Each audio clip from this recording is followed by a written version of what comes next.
Vamos iniciar mais um programa AFPESP na TV, que tem sua grade de programação, entrevistas, reportagens especiais, dicas de turismo, educação e cultura e também dicas gastronômicas. Vamos agora promover um breve intervalo para que vocês conheçam o entrevistado deste programa.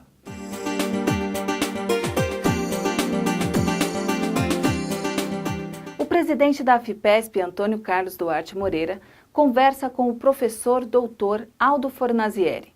O doutor Fornazieri é graduado em Física pela Universidade Federal de Santa Maria. Tem mestrado e doutorado em Ciência Política pela Universidade de São Paulo. É diretor acadêmico, docente e coordenador do curso de pós-graduação Globalização e Cultura da Fundação Escola de Sociologia e Política de São Paulo. Tem experiência principalmente nos seguintes temas: protestos, crise de representação e análise de conjuntura.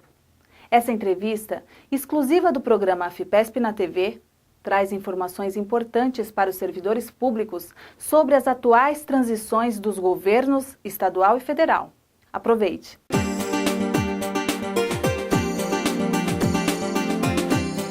Hoje estamos no estúdio AFPESP na TV, que fica na unidade Capital, na rua Homem de Melo, 1206, no bairro de Perdizes. Essa unidade é um hotel do tipo rápido, né? Ou seja, hotel de passagem com café da manhã, olha que café, hein? Que tem atraído centenas de associados do interior e até de outros estados. Mas vamos falar do nosso convidado, que é um cientista político renomado, docente da Fundação Escola de Sociologia e Política. Neste momento de transição de governos do Estado e federal, todos nós estamos na expectativa do porvir. Não é mesmo, doutor Aldo Fornazieri? É verdade, até porque no plano federal nós teremos um governo que é uma formação política nova, embora o Bolsonaro fosse deputado federal há 28, 30 anos, o fato é que ele constituiu um partido novo, que é o Partido Liberal Social, e são pessoas que, de certa forma, vêm de fora do mundo político. Fora o fato que ele vai agregar generais, principalmente generais da reserva, então há uma expectativa muito grande para a formação do governo, já tem alguns ministros indicados, e principalmente como vai ser a condução do país sob o Bolsonaro, porque ele é uma figura bastante polêmica. Professor doutor Aldo, como o senhor avalia os anos de 20 e tantos anos de governo de um mesmo partido no estado de São Paulo? Estou falando aí indiscretamente do PSDB, viu? Tá certo. Bom, eu penso que a democracia comporta a alternância do poder. E talvez tivesse sido importante para o estado de São Paulo essa alternância do poder, porque, embora eu acho que muita coisa foi feita sob os governos do PSDB, muita coisa andou também muito devagar. Vamos tomar o exemplo do metrô, de outras áreas do transporte público aqui na Grande São Paulo e assim por diante, né? Na interligação do Estado, por vias ferroviárias, de metrô, de trem rápidos, que não existe até hoje. Eu acho que o Estado de São Paulo, pelo seu grau de desenvolvimento, pela sua importância econômica e estratégica e assim por diante, ele mereceria, digamos assim, um transporte muito mais rápido por via ferroviária. Mas o povo escolhe, então, e o povo paga o seu preço quando ele não escolhe bem. Eu penso que teria sido importante. O Estado de São Paulo vem sofrendo já há 20, 30 anos um processo de desindustrialização, não só o Estado de São Paulo, mas o Brasil, e essa desindustrialização se faz sentir de forma mais aguda aqui em São Paulo, porque é o estado mais industrializado do país, né? E penso também que o Estado de São Paulo deveria ter liderado o Brasil num processo de investimento em pesquisa e também de desenvolvimento científico e tecnológico. Hoje, no mundo, o que gera riqueza é o conhecimento, é a ciência e a tecnologia. E nós estamos perdendo a corrida estratégica do século XXI nessa área para outros países. Por exemplo, a China está investindo para criar as melhores universidades do mundo. Só em modernização das universidades ela está investindo 300 bilhões de dólares. E nós vamos ficando na rabeira dos países emergentes nessa questão do desenvolvimento científico e tecnológico. O senhor falou uma coisa que me chama muita atenção. O senhor falou sobre ferrovias. O desmantelamento das ferrovias no Brasil, principalmente as de longo percurso, esse desmantelamento teve início na década de 60 e o sucateamento começou já a fazer, a emergir já na década de 70, né? O Brasil, esse país continental, como é que pode desmantelar ferrovias que são importantes para a integração? Como é que o senhor explica isso, professor Aldo Fornazieri? Bom, esse foi um erro estratégico do Brasil, principalmente um erro que, do meu ponto de vista, ele se incubou no governo JK, que ele fez uma opção por rodovias, pelo automóvel na cidade e não pelo transporte público ferroviário, né, metroviário e assim por diante, e no plano da escoamento da produção por estradas rodoviárias. Nós sabemos que há uma brutal diferença tanto do custo logístico quanto do deslocamento e também no sentido da perda dos grãos que são transportados pela via rodoviária em relação ao transporte ferroviário. Então foi um erro estratégico que o país vai pagando esse erro ao longo dos anos, ainda bastante tempo pela frente, e nós teríamos que ter um governo que rapidamente revertesse esse erro estratégico para que as perdas não continuem se agravando ao longo do tempo. E no caso das ferrovias, o senhor acha que deve ser uma prioridade estratégica dos futuros governos? Não, as ferrovias. Ferrovias. As ferrovias. A rodovia deveria ser um elemento complementar, mas eu penso que... Mas é o contrário. Exatamente, o contrário. Então, eu penso que os governos futuros deveriam reverter essa estratégia equivocada que veio sendo montada desde os anos 50 e 60. Porque se nós formos aqui balizar modelos econômicos que operam com ferrovias, o senhor vê lá nos Estados Unidos, tem grande incentivo para a ferrovia. Exatamente. E na Europa, todinha a Europa...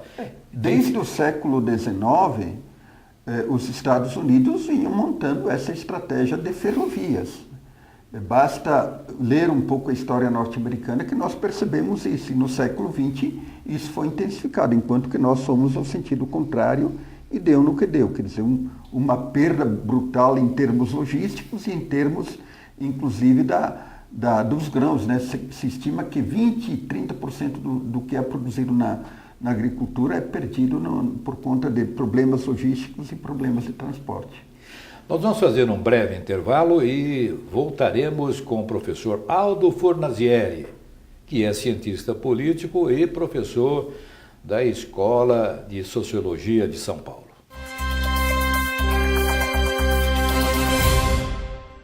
Olá, você está assistindo o programa de televisão da Associação dos Funcionários Públicos do Estado de São Paulo, o AFEPESP na TV. A AFEPESP é a maior entidade geral de servidores públicos da América Latina, fundada em 1931, com o objetivo de congregar os servidores públicos e seus familiares. A nossa grade de programação inclui reportagens e entrevistas exclusivas, abordando temas de interesse dos servidores públicos e outros mais gerais. Continue conosco, a AFEPESP produz informação de qualidade, com responsabilidade e credibilidade. Olá, voltamos com o professor Dr. Aldo Fornazieri, que eu tenho o grande prazer de recebê-lo. Professor, vamos falar um pouquinho do governador eleito de São Paulo, João Dória. Sentimos que o partido do governador João Dória estava com cisão interna. Isso pode prejudicar a formação de equipe ao governo? Eu acho que sim. Inclusive, dos 4 ou 5 indicados para o secretariado que o João Dória fez até agora, até o dia de hoje, nenhum do PSDB. Então, isso significa que pode haver uma conflagração interna do PSDB, né? E essa conflagração indicaria o seguinte, quer dizer, o antigo comando do PSDB com figuras históricas como o Alckmin, o Fernando Henrique Cardoso e o José Serra de um lado, e o João Dória de outro. Lembremos também do ex-governador Alberto Goldman, que é um crítico do João Dória, né? Então pode haver uma batalha para a disputa do espólio do PSDB. E evidentemente que isso vai ter reflexos políticos, né? Pode ser também, tem gente que especula que o João Dória possa sair do PSDB se não conseguir controlar o partido, porque ele tem uma inclinação mais pró-Bolsonaro, enquanto que essas figuras históricas, elas têm uma visão crítica, né? Historicamente o PSDB, ele é um partido social-democrata, veio da origem social-democrata, que significaria uma vocação mais social, enquanto que o Dória assumiu teses claramente chamadas neoliberais, que são mais pró-mercado. Então, esse conflito que é de natureza política, ideológica e programática, do meu ponto de vista, ele vai se acentuar dentro do PSDB. Bem, o professor Dr. Aldo Fornazieri, eu gostaria de saber o seguinte, o senhor acompanhou, obviamente, os candidatos e o senhor tem muito claro e muito presente os projetos apresentados pelo então candidato João Dória. Quais são os projetos que o senhor acha que ele pode viabilizar? Bom, é difícil dizer porque normalmente há uma discrepância muito grande entre o projeto inicial e o resultado final. O projeto de campanha normalmente é um e o resultado que o governante entrega normalmente é outro. Mesmo na campanha que o Dória fez aqui para prefeito, isso aconteceu. Eu entendo que ele não entregou a maior parte das promessas que ele fez durante a campanha para prefeito. Espera-se que ele possa ter um êxito maior durante a gestão do governo do Estado, se ele ficar até o fim, evidentemente, né? Agora, há um risco muito grande. Na campanha, ele deu ênfase muito grande na segurança pública, e eu penso que talvez tenha sido um equívoco, porque talvez o problema maior aqui do Estado de São Paulo seja a saúde e a educação, e depois a educação. E o desemprego, o problema do emprego. A segurança não alinha? Não alinha por quê? Porque o Estado de São Paulo, se o governo Alckmin teve um êxito aqui no Estado de São Paulo, foi exatamente na área de segurança pública. O Estado de São Paulo tem os menores índices de violência na área de segurança pública. Inclusive, ele está dentro dos padrões internacionais. Então, foi um êxito inegável que o governador Alckmin conseguiu aqui. Agora, o que existe nessa área? Existe a sensação de insegurança, mas ela não corresponde à realidade. Por exemplo, tem um estudo que mostra que aqui em São Paulo há um risco maior de morrer de acidente de carro do que vítima da violência. Principalmente com o celular, né? Exatamente, do que vítima da violência relativa à segurança pública. Bem, veja, nós temos que receber a sua análise sobre um assunto que já vem de décadas. Nesses 20 anos aí, o PSDB, ele tinha a totalidade dos deputados na Assembleia Legislativa. Isso. Como é que o senhor vê essa nova composição? Essa nova composição, eu acho que em relação ao Dória, ela vai depender muito do grau de aproximação ou de afastamento em relação ao Bolsonaro. Por quê? Porque hoje quem tem a maior bancada aqui em São Paulo é o PSL. E ele vai ser o fiel da balança, o PSL do Bolsonaro. A Janaína Pascoal fez uma grande votação, então ela puxou a bancada para cima.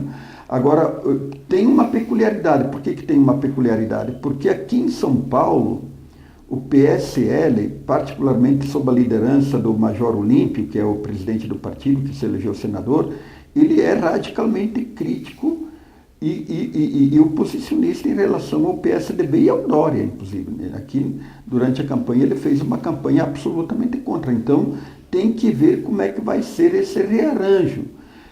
Qual é a relação do Dória no plano federal em relação ao governo Bolsonaro e qual a relação do PSL do Major Olímpio, especificamente aqui em São Paulo e na bancada, na Assembleia Legislativa, em relação ao governo Dória. Então, é uma incógnita. Se o PSL ficar afastado do governo Dória, ele vai ter problema de governabilidade.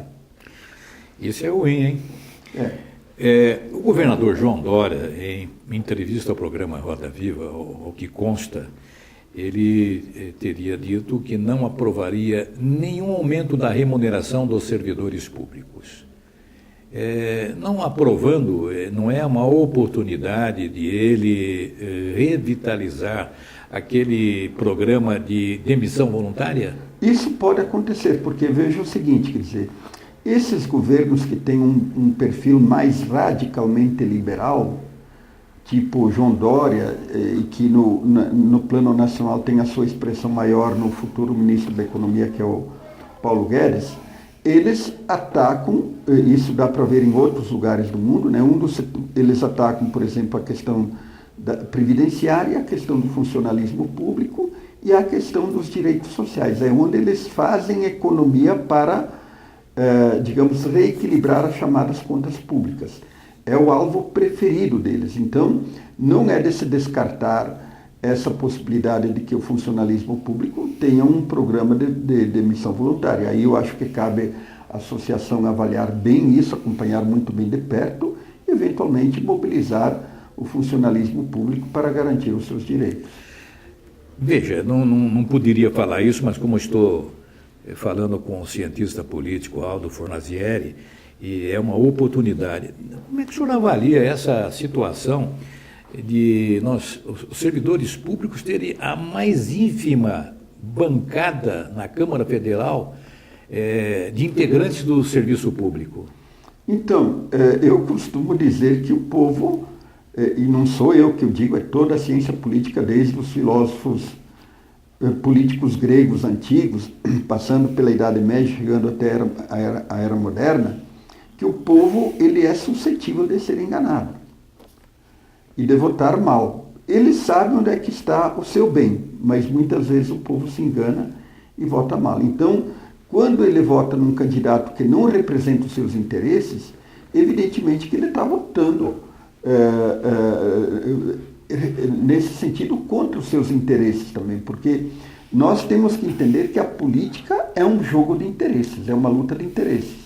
E se não tem um representante de um determinado setor para defender os seus interesses, esse grupo tende a ficar para trás. Então, eu até tinha comentado, não tive oportunidade de falar com o senhor, que o governador, o Paulo Egídio Martins, a oportunidade do seu governo, ele dava grandes oportunidades ao conjunto de entidades e servidores se reunirem para um diálogo com a Comissão de Política Salarial. Isso depois muito bem motivado pelo governador Franco Montoro. Senhor, como é que o senhor observa esse tipo de negociação que já não existe entre governo estadual e municipal? Então, nós temos que entender que naquele contexto, mesmo o governador Paulo Egídio Martins sendo um governador ligado ao regime militar, e o governador Franco Montoro, um homem que lutou pela redemocratização do país, eram pessoas que prezavam muito a democracia. E os governantes de hoje em dia, eles não prezam muito a democracia. Porque se nós formos ler os clássicos da democracia, por exemplo, o Alexis de Tocqueville, que tem a maior obra sobre a democracia norte-americana, nós veremos que não há democracia efetiva sem duas coisas: sem um alto grau de igualdade na sociedade e sem a participação cívica dos cidadãos. E se você faz um governo que corta o diálogo com a sociedade, com os grupos organizados, como o funcionalismo público e outro, você tem uma democracia manca. Então o ideal seria que os governantes se atentassem para isso e prezassem a nossa democracia, que é pouco desenvolvida no Brasil. Professor Aldo Fornazieri, olha, o tempo está se esgotando porque o senhor fala com muita fluência e é muito sintético, e isso ajuda muito a celebração de mais perguntas. Mas pergunto ao senhor, só para finalizar, como é que o senhor vê esse panorama mundial de governos conservadores? É um panorama muito preocupante. Eu acho que as motivações são diferentes de país para país. Então, nos Estados Unidos e na Europa, tem uma motivação comum, que é o problema da imigração. Nós vemos lá as caravanas, os barcos na Europa, as caravanas se dirigindo aos Estados Unidos, e a extrema-direita, que normalmente é xenófoba, nacionalista, ela se posiciona contra e mobiliza opiniões. Há também uma onda moralista, por quê? Porque nós, hoje em dia, nos últimos anos, vivemos uma onda de afirmação de direitos civis de vários grupos minoritários, tanto na Europa quanto nos Estados Unidos e aqui no Brasil e na América Latina também. E hoje a extrema-direita se mobiliza contra a ascensão dos direitos civis desses grupos.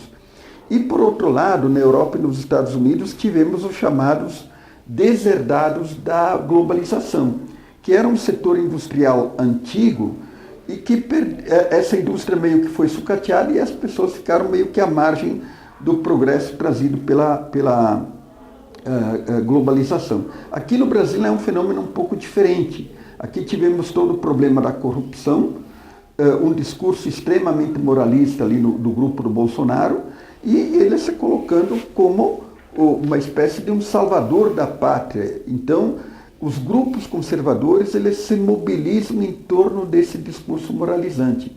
Mas esse discurso moralizante, na medida em que ele é pouco assentado sobre propostas de governabilidade efetiva, ele pode ser amanhã ou depois um tiro no pé.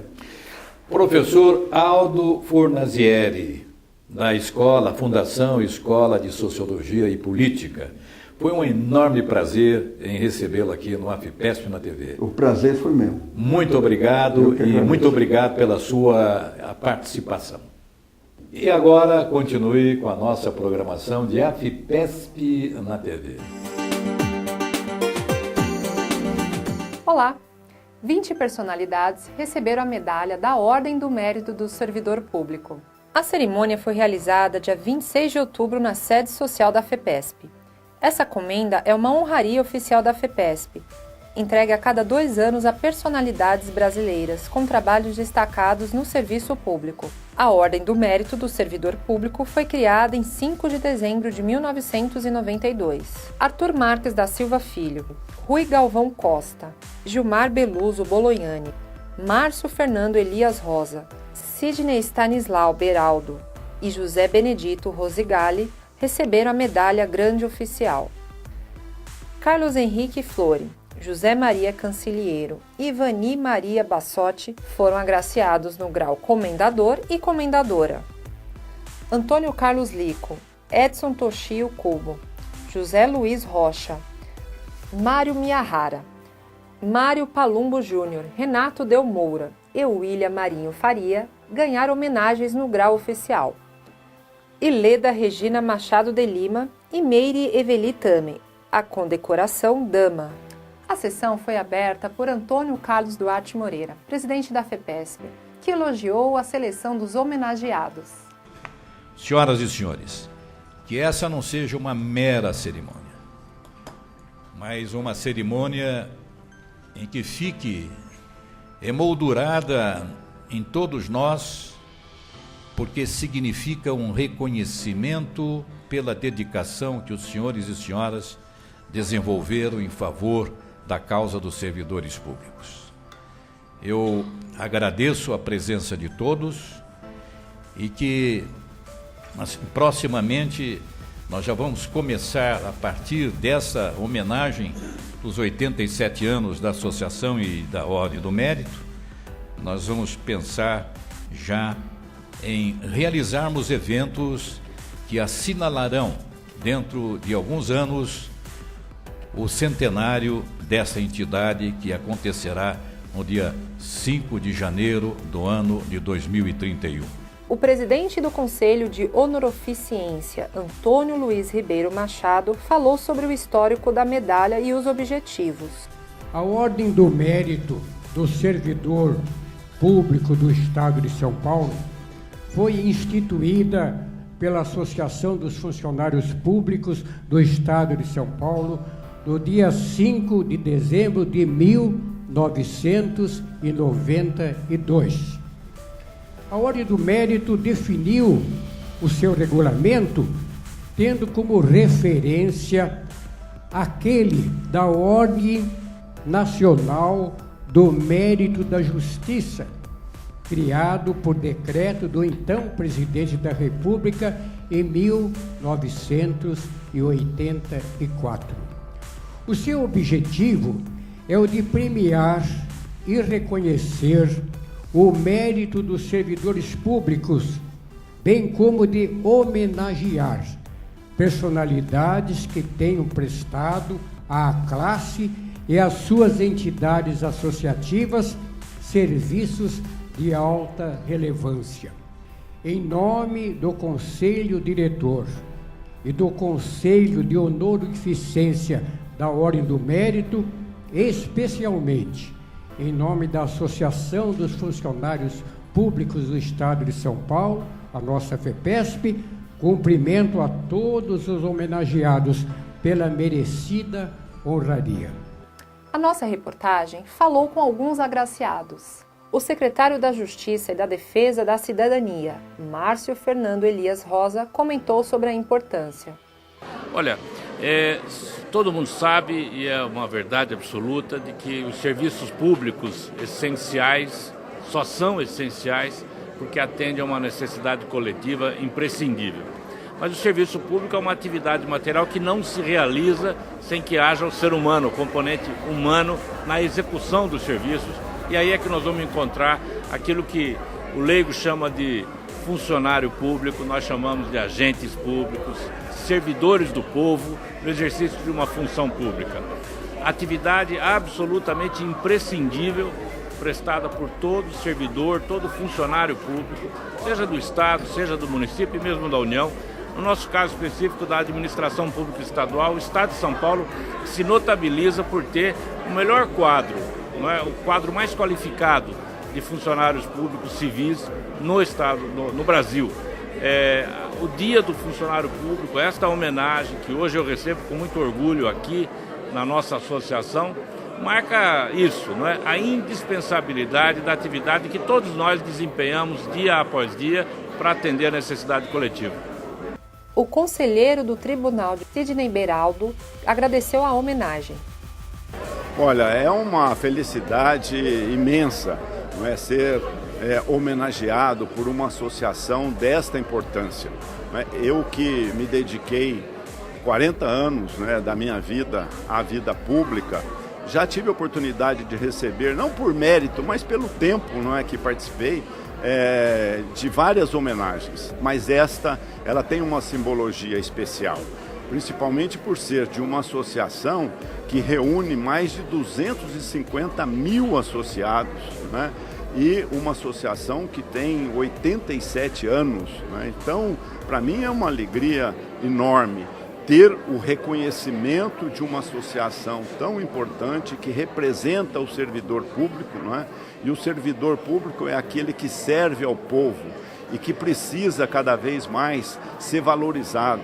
A qualidade do serviço público tão desejada para a população, cada vez mais eficiente, ela não acontece sem o servidor motivado, o servidor feliz, trabalhando, não é, num ambiente saudável. Por isso, a importância dessa associação, e fico muito feliz em receber esta homenagem. O diretor-presidente da SP Previcom, Carlos Henrique Flori, elogiou a iniciativa da AFEPESP.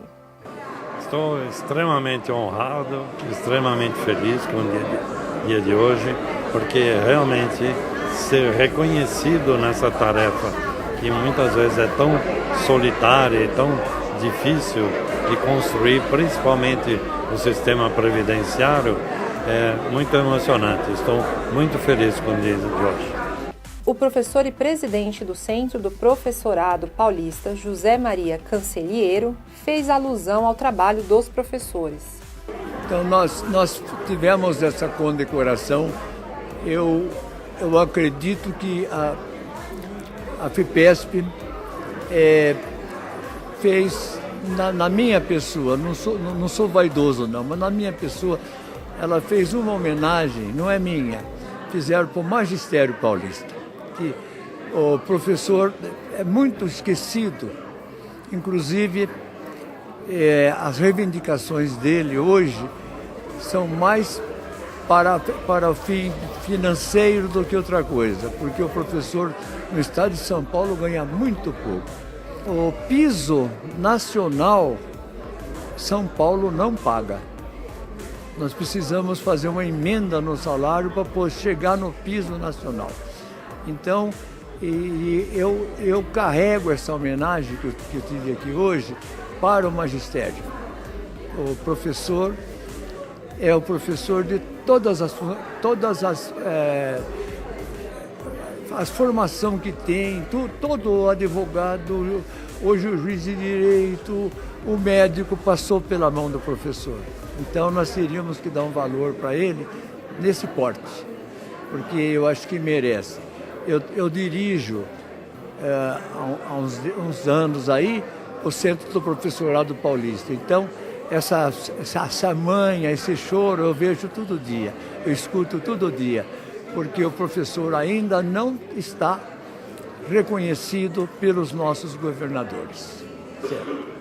Então, eu estou muito feliz de estar aqui e da FIPESP, que lembrou do magistério.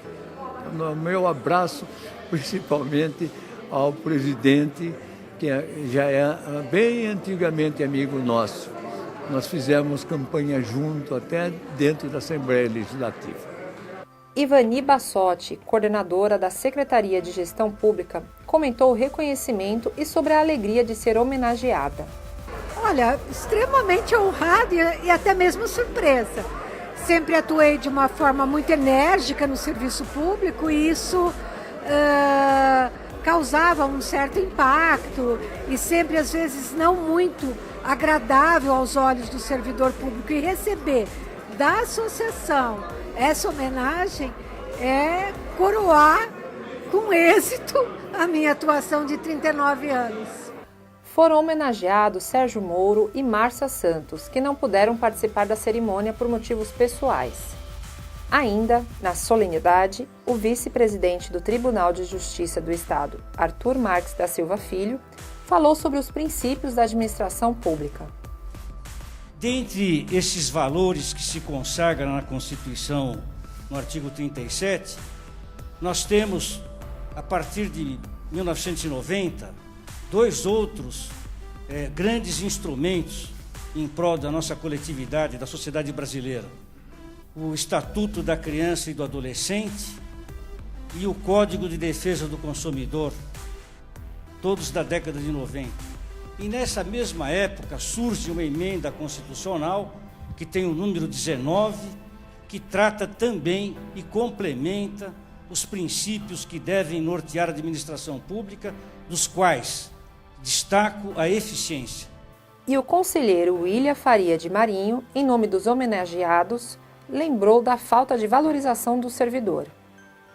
É que o servidor público, sendo agente de transformação social, porquanto contribui para melhorar a sociedade, buscando aperfeiçoar o funcionamento do Estado por meio de mudança de procedimentos em todos os setores do funcionalismo, seja no judiciário, na saúde, na educação, na segurança, no executivo, no legislativo, enfim, todas as áreas da atividade estadual. Ele não é reconhecido, ele não é prestigiado. A Ordem do Mérito, conferindo tais outorgas, destinada a reconhecer o mérito dos servidores públicos em geral, vem sanar um pouco essa deficiência constatável na sociedade. As honrarias outorgadas a nós, com ou sem mérito, a par da felicidade que nos proporcionaram, estimulam-nos a responsabilizar, a ter mais consciência para a causa do servidor público, um herói anônimo. Essa homenagem é uma forma de agradecer o trabalho dos servidores públicos. Obrigada e até breve. Gostaram das atrações do programa FIPESP na TV? Agora eu convido você para conhecer a acolhedora unidade de lazer FIPESP Avaré. Esta unidade possui chalés completos para você e seus familiares passarem momentos agradáveis no campo, ao lado da represa Jurumirim. A reserva é muito simples e direto no sistema online do site. Avaré tem completa infraestrutura com piscinas e áreas de lazer, além de muito espaço natural. Confira mais essa atração da FIPESP, que aprimora constantemente seu atendimento turístico. Obrigada, até a próxima semana. Tchau, tchau!